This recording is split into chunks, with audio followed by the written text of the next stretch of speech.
Surrounding অ্যানিমালদের vaccine ছিল।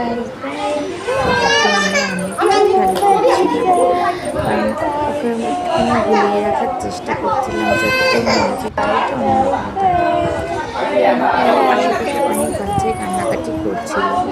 তো ভাবছিলাম যদিও কাঁদে, যদিও অনেক কান্না দেখে যদিও চিৎকার করে, তো সেটাও মনে করে না।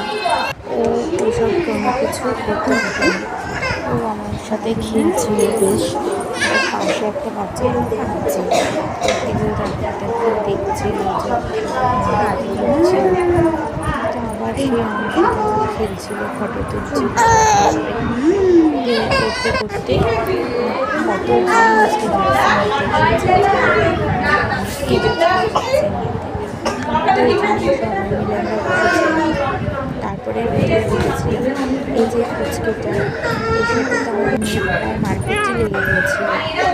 তারপরে ওখান থেকে ছোট্ট ডলি আমার মেয়ে খেলছে।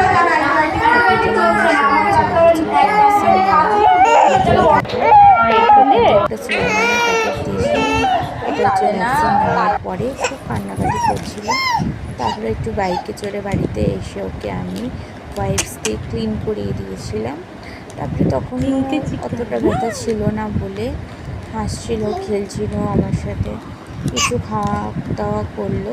তারপরে দুপুরবেলা ঘুমিয়ে পড়েছিল। দেন বিকাল সন্ধ্যার পর থেকে খুব কান্নাকাটি করছিল, কোল থেকেই নামছিল না। রাতে ডিনারটাও প্রায় আমি ওকে কোলে নিয়েই করেছি। তারপরে এই যে কাঁদছিল, খ্যান খ্যান করছিল। তো এইভাবেই আজকে সারাটা কাটবে। সবাই ভালো থেকো, সুস্থ থেকো, টাটা, বাই বাই।